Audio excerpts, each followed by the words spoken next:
Bismillahirrahmanirrahim. Assalamualaikum warahmatullahi wabarakatuh. Nah, malam hari ini kita akan bercerita, menjelaskan, kita akan memaparkan orang-orang yang mereka panjang umurnya tapi ternyata buruk dari perilakunya. Sebagai bentuk apa? Nanti kita bahas.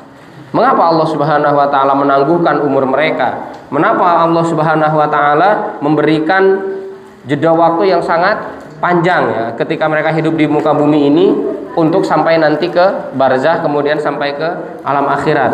Nah, ini ada rahasianya, nanti kita bahas. Maka Nabi Shallallahu alaihi wasallam menyampaikan ad-dunya sijnul mu'min. Ini adalah tema kita malam hari ini. Dunia adalah penjara bagi orang-orang beriman. Kita sebenarnya para jamaah sekalian, meskipun kita dalam keadaan senang, sukacita, kita ngaji, bertemu dengan orang-orang soleh, sejatinya kita ini sedang dalam penjara. Karena apa? Dipenjara dari hawa nafsu, dipenjara dari setan, dipenjara dari semua hal-hal keburukan yang akan menjangkit di dalam hati kita atau yang akan selalu menerobos dari benteng pertahanan keimanan kita. Ini sedang dalam penjara kita ini, akan tetapi penjara yang suci atau penjara yang terbaik. Wa jannatul kafir, dan juga surga bagi orang kafir, itulah dunia.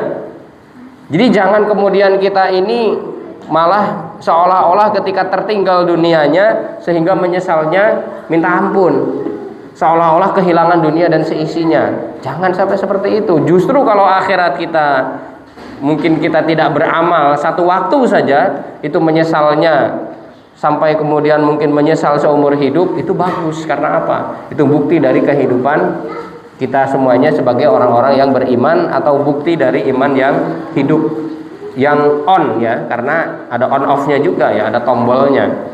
Ada tombol on off yang memang di situ bisa bereaksi ya. Kalau kita berkumpul dengan orang-orang soleh, kalau kita beramal, menumpuk amal, kemudian kita mengikhlaskan karena Allah Subhanahu wa taala, kalaupun tadi sebenarnya di dalam sebuah penjara, akan tetapi itulah memang hakikat dari kehidupan orang-orang beriman. Kan kita tidak merasa ya di penjara. Gimana bisa merasa di penjara? Kita sholat kita ya. Bahkan kata Nabi, wa ju'ilat liyas shalah qurratu aini. Dijadikan sholat bagiku qurratu ain, sebagai penyejuk jiwa, sebagai penyejuk pandangan mata. Masya Allah ya, luar biasa. Kemudian dari tilawatul Quran, dari semua amal-amal ibadah oleh Allah Subhanahu wa taala dijadikan nikmat. Makanya ibadah itu soal rasa. Bapak Ibu jamaah yang dimuliakan Allah Subhanahu wa taala, nah kita akan membahas, ini poin adalah mereka-mereka yang tadi sudah disebutkan panjang umurnya, akan tetapi ternyata mereka ini dimurkai oleh Allah Subhanahu wa taala. Kemarin kita sudah membahas rentetan dari peristiwa-peristiwa yang akan dialami oleh orang-orang yang pendosa, baik dari yang musyrik sampai kemudian sampai orang yang mujrim ya. Atau kita bisa mengetahui bagaimana karakteristik, bagaimana dari ciri-ciri mereka. Nah, sehingga setelah itu kita bisa melihat, kemudian kita bisa mewaspadai setiap gerak-geriknya atau mungkin bahkan tipu dayanya. Maka dalam hal ini kita perlu juga memahami bagaimana kemudian apa-apa yang akan Allah berikan kepada mereka, yang sejatinya itu semuanya hanyalah bagian dari fitrah Allah Subhanahu wa taala yang diberikan, akan tetapi sebuah siksaan ya. Seolah-olah mereka menganggap itu adalah sebuah kebaikan, akan tetapi sebenarnya itu adalah sebuah siksaan. Dan bahkan kata Allah Subhanahu wa taala, wa makaru wa makarallah. Jadi mereka dengan kehinaan yang Allah berikan, yang Allah timpakan, dengan berbagai bentuk kesenangan duniawi yang Allah Subhanahu wa taala berikan leluasa kepada mereka, itu mereka menganggap bahwasanya Allah Subhanahu wa taala itu sayang.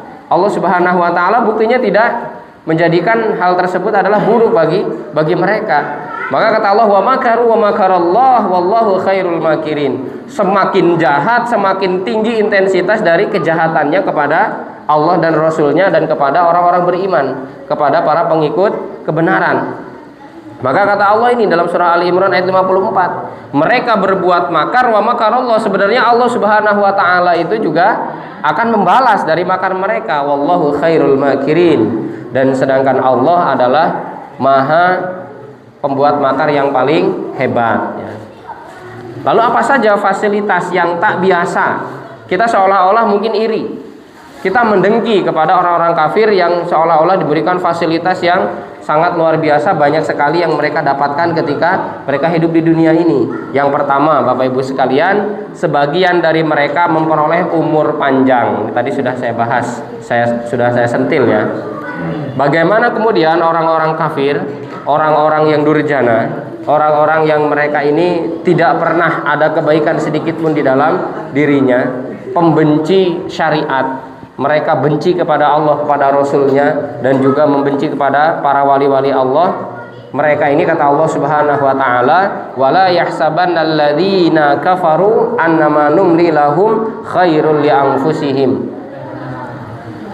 Orang-orang kafir, wahai orang-orang pendosa, wala yahsabannalladzina kafaru, jangan pernah mengira orang-orang kafir itu ya. Karena apa?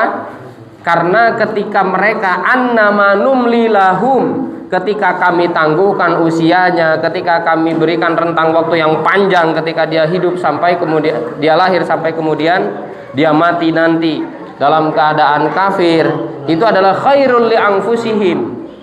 Allah itu ingin berbuat baik kepada mereka. Jangan mengira seperti itu, kata Allah gitu.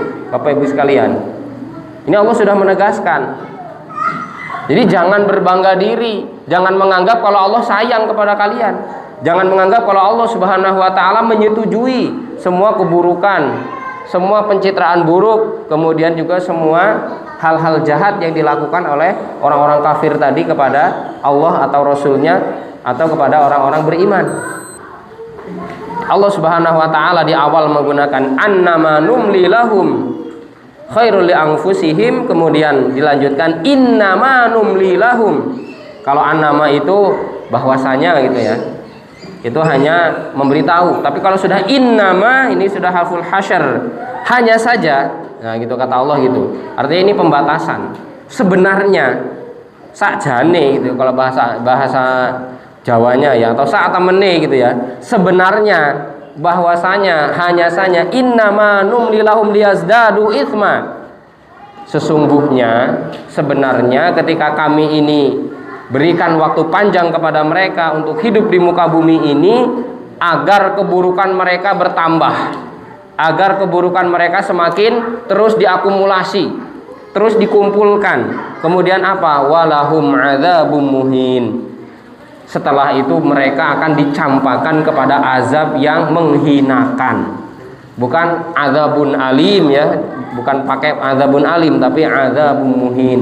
Allah hinakan ketika mereka seolah-olah ini bisa leluasa di muka bumi, kekayaan diberikan, bahkan mungkin dibuka semua keran-keran rezeki seolah-olah seperti itu ya. Kemudian orang beriman sampai mengiri, sampai memberikan apa?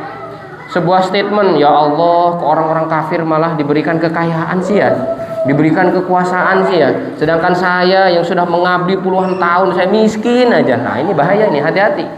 Harus sering-sering merapat dengan orang-orang beriman, bahaya itu. Nanti bisa melenceng ya dari pemahamannya, dari pemahaman yang benar.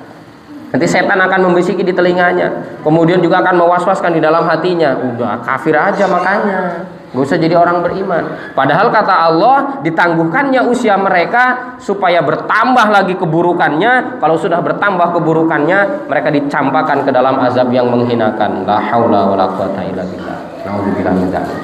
Jadi jangan iri kalau orang kafir itu berjaya di dunia. Itu karena apa? Jannatul kafir dunia itu. Kalaupun kalau kita sudah dalam keadaan fluktuasi imannya, atau dalam keadaan naik turun bahkan sampai drastis turunnya, wah itu sudah berandai-andai. Wah seandainya naudzubillah, jangan sampai ya.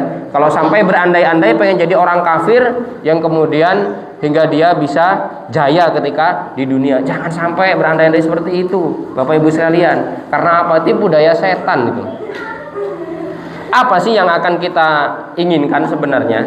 Yang kita ingini apa kira-kira untuk dunia ini? Rumah magrong-magrong, rumah mewah, bentar lagi ditinggalkan, dipakai rebutan anak istri atau mungkin anak cucu, atau bahkan mungkin ponakan juga ikut-ikut cawe-cawe, sepupu ikut-ikutan. Ya nggak? Kendaraan, misalkan kendaraan, wah saya cuman punya Kijang Super, saya cuman punya Kijang LGE, pengen punya Fortuner. Buat apa juga? Apa mau dipamerin? Masalah kenyamanan kayaknya sama-sama punya roda bisa gelinding juga. Apa kira-kira yang mau dibanggakan untuk dunia kita kira-kira?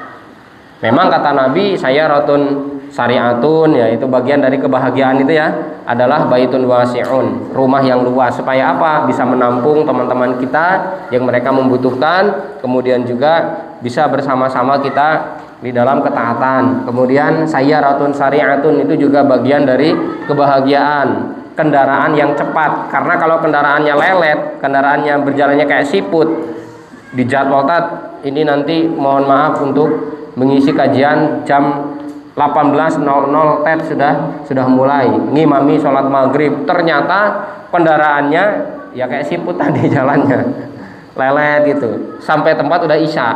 Nah itu kan sangat mengecewakan ya. Ini juga memang penting, akan tetapi tidak bermewah-mewahan. Jangan sampai ketika penangguhan usia kepada mereka orang-orang kafir, kemudian sampai mereka ini kaya raya bergelimang harta, orang-orang beriman ngiri ingin ikut dengan mereka. Ya nggak perlu. Karena apa? Kemuliaan kita ini sudah jelas-jelas oleh Allah Subhanahu wa taala dijamin baik dunia maupun di akhiratnya. Jamaah rahimani wa rahimakumullah, siapa orang yang seperti ini? Salah satu contohnya adalah Abu Lahab. Abu Lahab matinya kapan?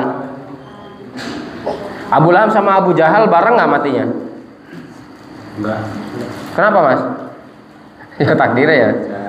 Abu Jahal matinya di perang Badar ya, sama si kembar ya, anak-anak masih muda, masih belia, tebas kakinya itu. Kalau Abu Lahab matinya kapan? Iya, matinya kapan kira-kira? Masih jauh nggak rentang waktunya? Ngelayat ya. Ngelayat orang nek kok ngelayat apa orang nih? Ya Abu Lahab. Tapi coba bayangkan orang-orang soleh, Rasulullah saja usianya sangat singkat sekali, 63 tahun itu kan bisa dikatakan ya sangat singkat sekali ya. Karena beliau ini mendapat wahyu diangkat jadi Rasul di usia berapa? Diangkat jadi Rasul di usia 40 tahun ya. Kemudian sampai beliau berdakwah 23 tahun. Nah itu rentang waktunya sangat pendek sekali. Di usia 63 tahun beliau sudah diambil oleh Allah Subhanahu wa taala. Sedangkan bayangkan banyak orang-orang kafir yang mereka ini hidup sampai mungkin bisa ratusan tahun ya di muka bumi ini. Apalagi kalau dari zaman-zaman Namrud kemudian yang lainnya. Ada juga para sahabat yang masih muda seperti Mus'ab bin Umair, belum sempat nikah. Akan tetapi sudah banyak mengislamkan penduduk Madinah sebelum Nabi hijrah. Itu sudah ada Mus'ab bin Umair, jangan salah. Itu duta Rasul Shallallahu alaihi wasallam, dai muda. Kemudian ada Mu'ad bin Jabal, usianya 40 tahun, 40 tahunan sudah wafat juga. Kemudian siapa lagi? Imam Nawawi, 42 tahun sudah meninggal dunia. Itu termasuk Imam Ahlus Sunnah wal Jamaah. Belum sempat menikah, bayangkan. Kenapa seperti itu? Nah, ini adalah rahasia dari Allah Subhanahu wa taala. Berarti cukup sudah amal yang mereka sudah kumpulkan, yang mereka sudah bawa, sudah cukup, bahkan mungkin sudah meludak, kemudian akan dipersembahkan kepada Allah Subhanahu wa taala. Nah, tinggal kita pertanyaannya. Saya misalkan 27 Januari 91 ya. Ini sudah 2024, berarti 33 tahun. Apa yang sudah saya perbuat selama 33 tahun itu? Atau mungkin antum semuanya, ada yang sudah 50 tahun, ada yang sudah 40 tahun misalkan, atau mungkin ada yang di bawah kita 27, 25. Coba kita muhasabah, apa yang sudah kita perbuat untuk Allah Subhanahu wa taala dan untuk agamanya. Ini yang perlu kita sampaikan ya. Jamaah rahimani wa rahimakumullah. Di sini dikatakan di dalam tafsir Taisir Kalimir Rahman ya, fi tafsiri Kalimil Manan, atau yang ditulis oleh Syekh Abdurrahman As-Sa'di. Beliau mengatakan ini, tentang ayat tadi. Janganlah orang-orang kafir itu berprasangka kepada Rob mereka, lalu mereka mencampakkan agamanya dan memerangi Rasulnya, bahwa kami membiarkan mereka di dunia ini dan tidak menghancurkan mereka itu adalah baik bagi diri mereka dan merupakan bentuk kecintaan kami kepada mereka. Semua itu tidak seperti yang mereka sangka, tapi semua itu disebabkan oleh keburukan yang dikehendaki Allah kepada mereka dan tambahan siksaan dan hukuman di samping siksaan tersebut.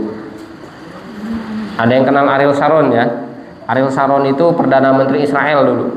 Dia yang sangat harus bertanggung jawab terhadap peristiwa pembantaian kaum muslimin Palestina di pengungsian Sobro dan Shatila. Komanya berapa tahun coba sampai?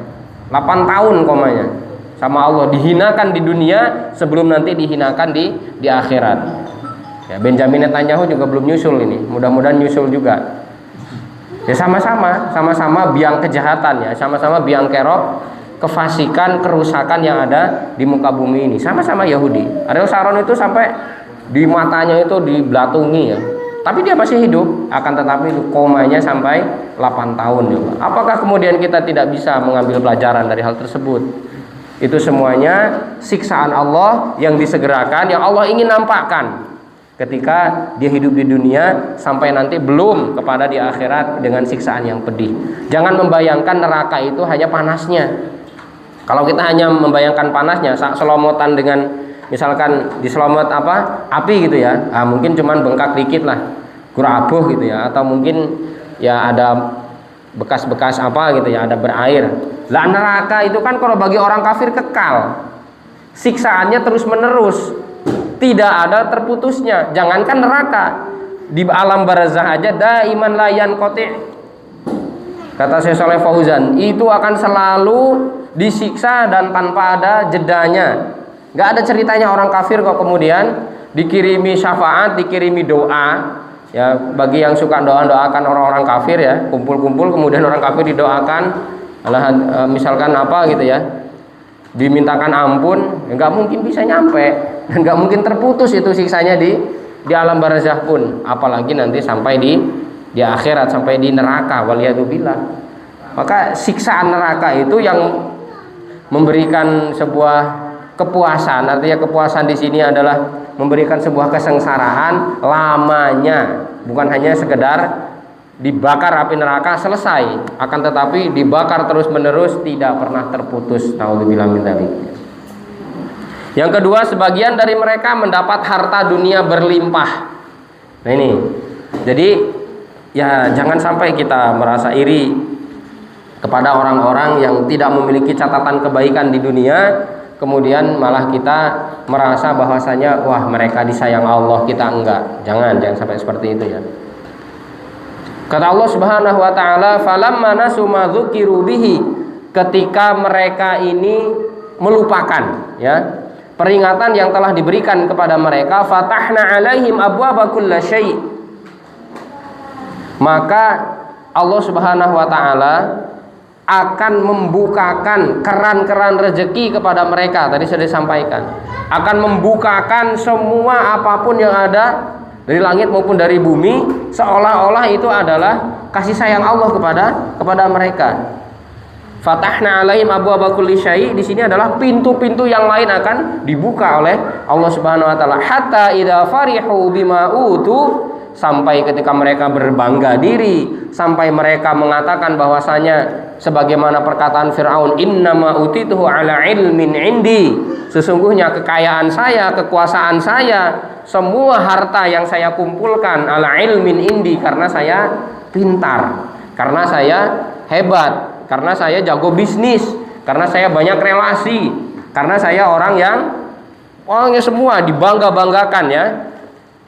Akhadnahum baghtatan, akan kami azab mereka sekonyong-konyong ya.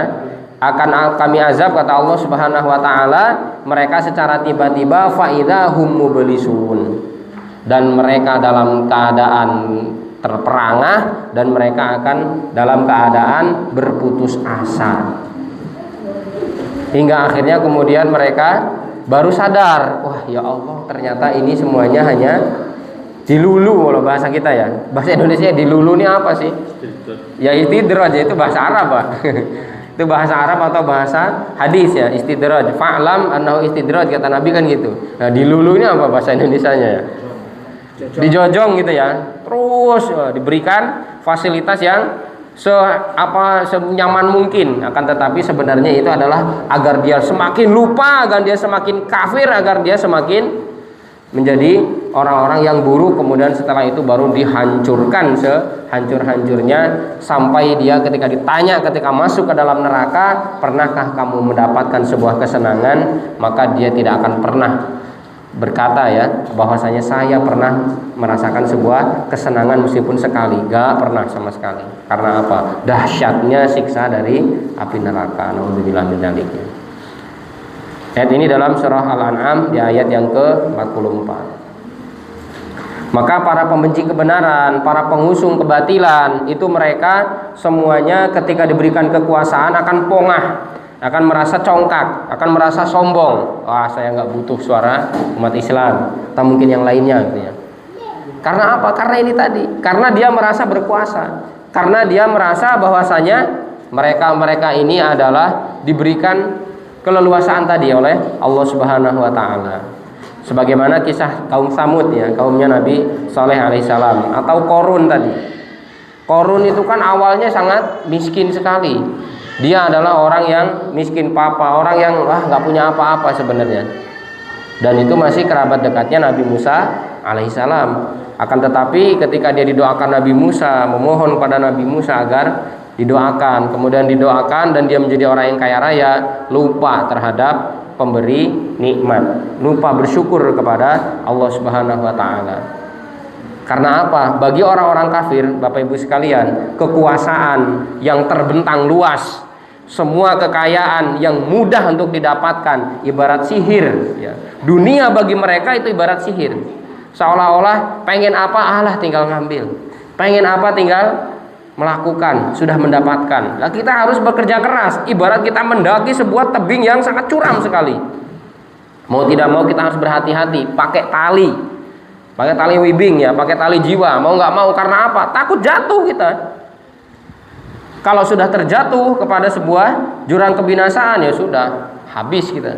Makanya ketika mau mendaki puncak ya, ketika mendaki surga yang tinggi letaknya di atas, maka tentunya kita perlu berhati-hati. Sama ketika kita mendaki sebuah tebing yang curam, bahkan mungkin lurus ya, seperti ini sudutnya, bukan hanya 45 derajat misalkan, 45 derajat gini misalkan ya. Ini enggak, ini lurus sekali.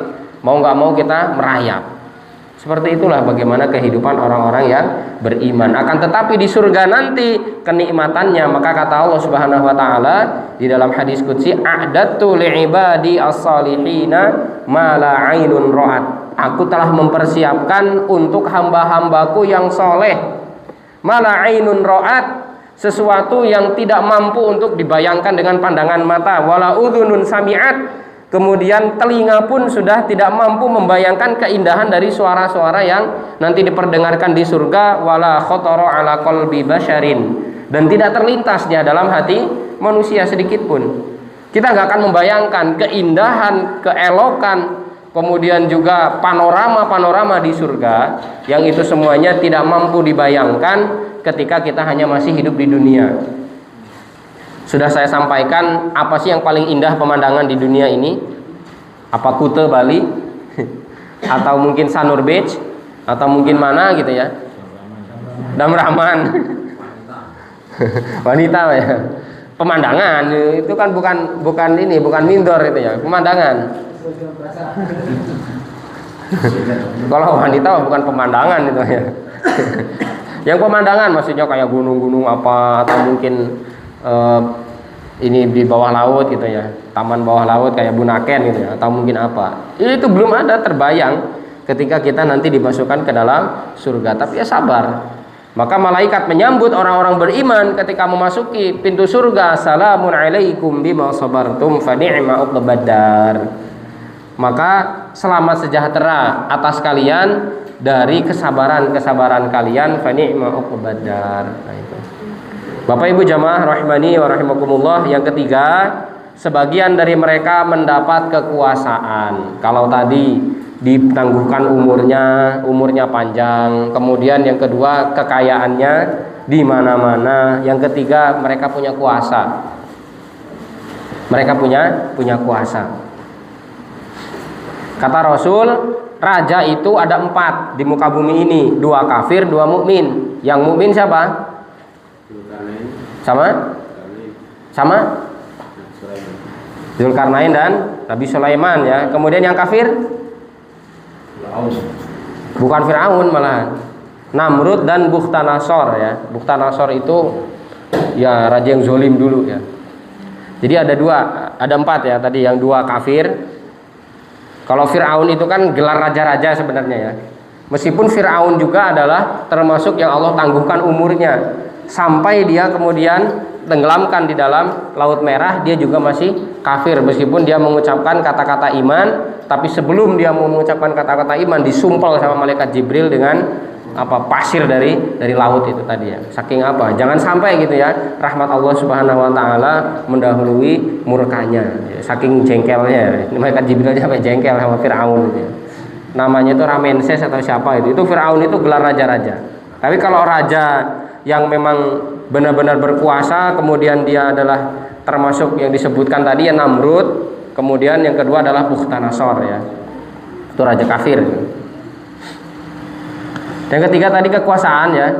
Kata Allah Subhanahu wa taala di dalam surah Al-A'raf surat ke-7 ayat yang ke-75, qalal mala'ul ladzina istakbaru min qaumih, pemuka-pemuka yang menyombongkan diri di antara kaumnya, lil ladzina istud'ifu, kemudian mereka mengatakan kepada orang-orang yang lemah di antara mereka, liman amana minhum, yaitu siapapun di antara mereka yang beriman. Ata'lamuna anna Salihan mursalun min rabbih, apakah kamu tahu bahwasanya Saleh ini adalah diutus oleh Tuhannya? Qalu inna bima ursila bihi mu'minun. Maka orang-orang tadi menganggap, mereka kemudian menjawab ya, kami beriman terhadap Nabi Saleh yang telah Allah Subhanahu wa taala utus ya beliau kepada tengah-tengah kami. Tapi yang malak tadi, al-malak di sini artinya adalah pembesar-pembesarnya, kafir. Pembesar-pembesarnya itu tidak mau beriman kepada risalah yang dibawa oleh Nabi Saleh alaihi salam. Nabi Saleh itu peristiwanya apa? Yang paling terkenal di situ. Malah lali bener. Apa coba? Santri apa? Di peristiwa Nabi Saleh itu apa? Tentang apa? Unta. Nah, unta bukan? Ya, penyembelihan unta ya. Dikasih unta, dikasih karunia unta, suruh dipelihara, malah kemudian dibunuh juga. Nah itu adalah pembangkangan kaum-kaumnya Nabi Saleh alaihissalam. Mereka diberikan kekuasaan, termasuknya di dalamnya. Juga di sini dikatakan Namrud, Firaun ya. Ya Firaun juga sama. Bahkan konon Firaun itu tidak pernah sakit. Bisa dikatakan jarang sakitnya dia. Paling cuma pilek-pilek dikit lah ya. Karena apa? Yaitu tadi Allah Subhanahu wa taala ingin ketika dia sudah kufur, tertutup hatinya, udah semakin kafir aja sekalian, nanti baru siksanya semakin berat, semakin pedih. Naudzubillah. Yang keempat, mereka pun memiliki kepintaran dalam hal duniawi, bahkan dalam hal eksak sekalipun ya. Mereka lebih cerdas. Bisa jadi seperti itu. Makanya kenapa Allah Subhanahu wa taala menggolongkan, para ulama menjelaskan di dalam surah Al-Fatihah, ghairil maghdubi alaihim, itu adalah untuk orang-orang Yahudi, karena memang Bani Israel itu diberi kelebihan oleh Allah Subhanahu wa taala dalam hal IQ, di dalam hal kecerdasan. Tapi dia ini bukan orang-orang yang pintar secara agama, makanya dia akan tersesat. Makanya dia akan dimurkai oleh Allah Subhanahu wa taala, tersesatnya berlebih dari An-Nasara ya, ad-dhalun ya, mereka-mereka yang tersesat. Jamaah yang dimuliakan Allah Subhanahu wa taala, coba lihat sekarang kehidupan ekonomi ya, kehidupan ekonomi yang ada di dunia sekarang. Siapa yang menguasai? Yahudi.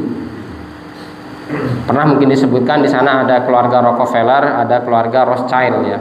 Itu orang-orang terkaya, orang-orang yang paling kaya di dunia ini. Ada Bill Gates, kemudian ada turunan-turunannya yang lain. Yang punya Facebook termasuknya, yang punya Meta itu kan Facebook, Instagram, apalagi satunya lagi, cuman itu ya, WhatsApp ya. Nah itu kan yang punya siapa? Mark Zuckerberg ya, Yahudi juga sama. Mereka diberikan kecerdasan, mereka diberikan kepintaran. Karena kata Allah Subhanahu wa taala, "Ya bani Israil dzkuru ni'mati allati an'amtu 'alaikum wa anni faddaltukum 'alal 'alamin." Allah sudah menegaskan, "Wahai bani Israil, ingatlah nikmatku yang telah Allah Subhanahu wa taala karuniakan kepada kalian, wa anni faddaltukum 'alal 'alamin." Dan juga aku telah melebihkan karunia kepada kalian atas seluruh alam. Jadi kalau kita melihat misalkan Quraisy itu adalah ya semulia-mulianya suku ya, suku bangsa, atau mungkin semulia-mulianya sebuah etnis kaum, maka yang cerdas di sini Allah Subhanahu wa taala lebihkan kepada Bani Israel. Tapi kecerdasan yang mereka miliki digunakan untuk menipu Allah, digunakan untuk memurkai musuh-musuh mereka. Siapa itu? Adalah wali-wali Allah. Mereka adalah orang-orang beriman. Coba bayangkan sekarang aja ya. Sekarang kita lihat Iron Dome. Setiap ada roket dari Hamas ya, dari Palestina, dari para pejuang Palestina, mesti mereka benturkan dengan Iron Dome mereka. Meskipun ada juga yang lewat. Kemudian kemarin kan dikasih Happy New Year ya 2024 dari Hamas, berapa ribu aja itu yang dikirim ke Tel Aviv. Ya, alhamdulillah ada juga yang sampai ke sana, sampai ke Tel Aviv, kemudian banyak juga yang mengalami kerusakan di sana ya. Itu kan dikirimi. Nih, kami kirim kembang api, mudah-mudahan kalian suka, kata pejuang Hamas. Tapi itu juga ada yang dibenturkan dengan Iron Dome-nya itu. Iron Dome itu kan kayak seolah-olah radar gitu ya, kayak kalau kita belajar atau mungkin pernah membahas tentang apa ya, teori bumi datar itu ya, ada kubah celestial di bumi itu ya, seolah-olah seperti itu. Jadi ketika lewat roket biar dihancurkan, ada ininya, ada penghalangnya, ada penghalaunya gitu. Itu kan saking cerdasnya ya. Kita nggak akan terpikir ada roket yang mungkin kecepatannya aja udah luar biasa, masih bisa dihancurkan, masih bisa dilawan dengan yang lainnya. Mereka cerdas. Akan tetapi kecerdasannya hanya di sini. Tapi tidak sampai ke sini. Maka kalau orang itu hanya berakal saja, artinya orang cerdas saja, tidak kemudian memiliki basiroh, tidak memiliki hati yang lapang, hati yang mukmin, maka dia pasti akan dimurkai oleh Allah, dia pasti akan tersesat. Kecerdasannya akan membawa kepada malapetaka.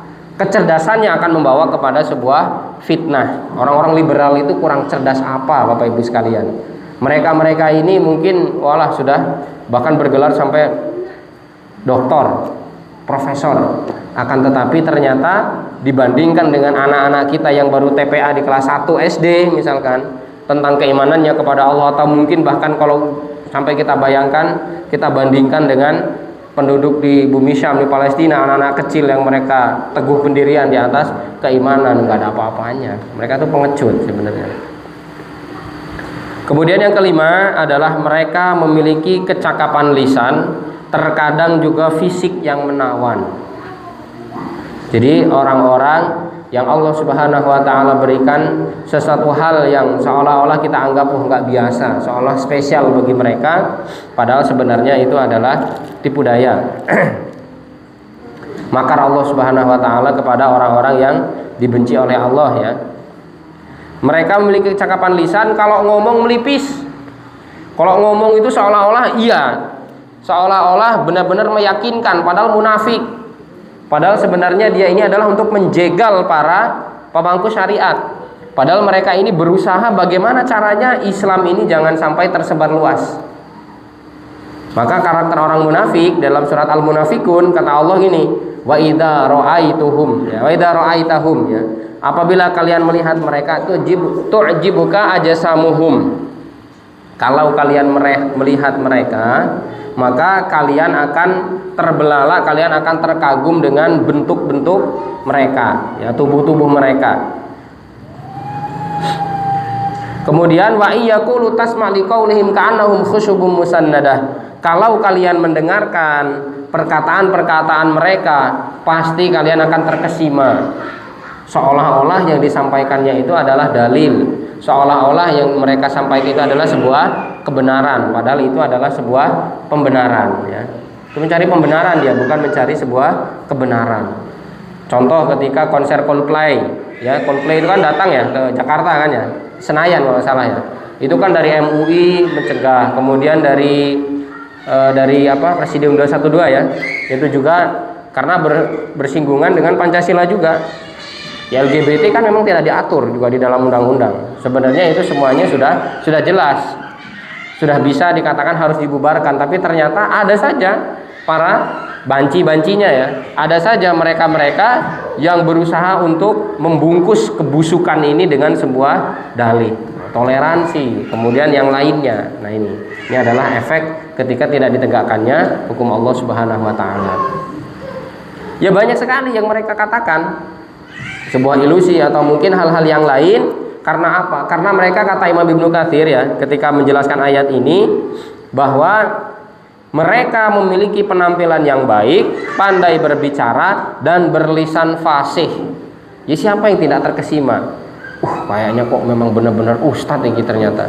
Tapi ternyata padahal dia ini adalah munafik di dalam dirinya. Ternyata dia ini adalah agen-agen kesesatan sebenarnya. Mengerikan sekali.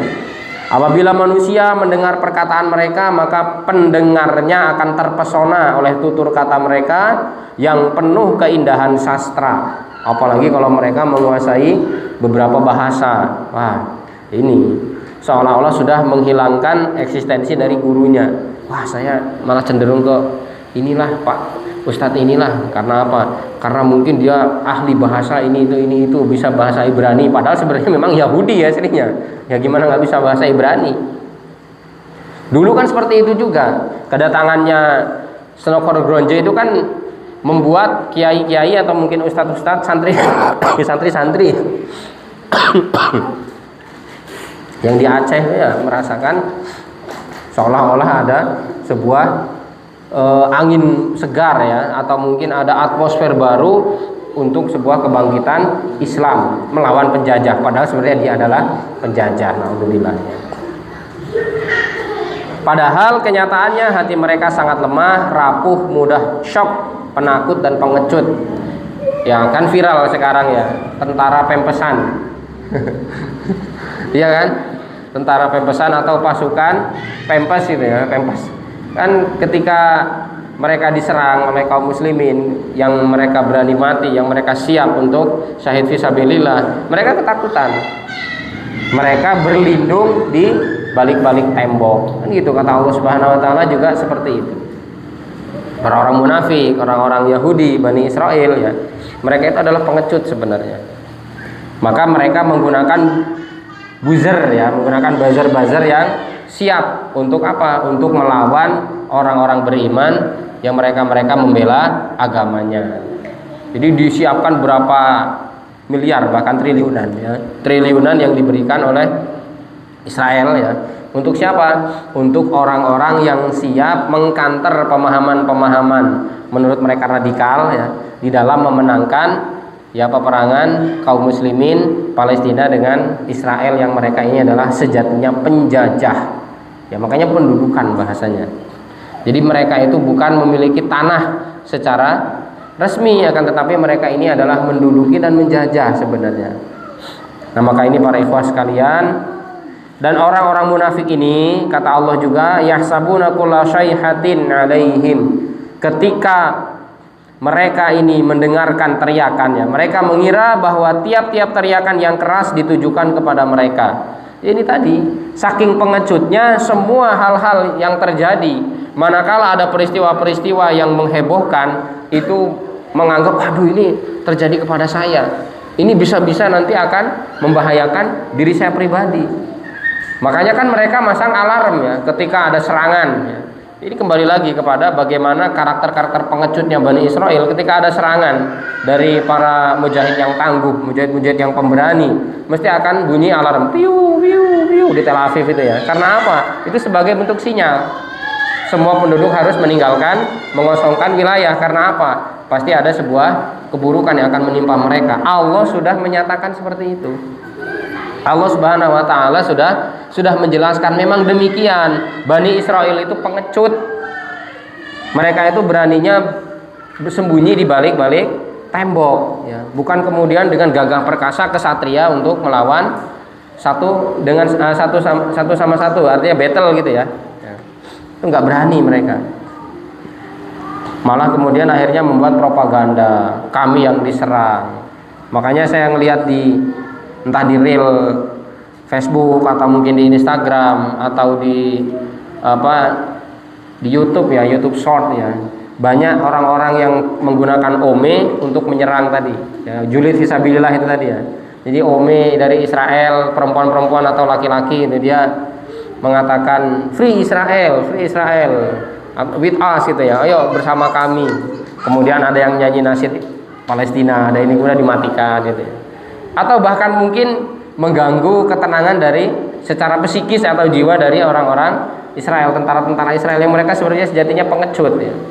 Ya banyak dari kaum muslimin ya, mereka-mereka yang ahli IT menggunakan teknologi dari OME TV itu tadi. Kan bisa komunikasi tuh.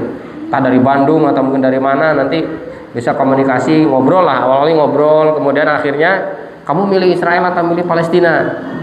Kata dia, kemudian dia menunjukkan bendera Israel itu ya. Si ininya itu yang saya lihat itu. Kemudian akhirnya itu dicabik-cabik, dirobek-robek. Nggak boleh gitu seperti itu, akhirnya mati lagi. Ya sekarang apapun yang bisa kita lakukan, ya kita lakukan. Itu adalah bagian dari pembelaan kita kepada kaum muslimin dimanapun mereka berada, terutama adalah di bumi Syam yang diberkahi. Karena apa?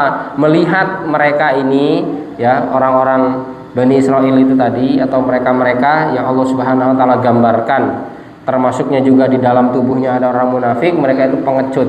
Makanya dengan kepengecutan itu jangan kemudian kita malah juga berbalik juga, atau bahkan mungkin kita juga malah ya tidak berani kepada mereka, atau mentalnya malah akhirnya kita kendor juga. Jangan. Karena apa? Itu menjadi sebuah modal untuk apa? Untuk kita selalu membumikan din Allah Subhanahu wa taala di muka bumi ini.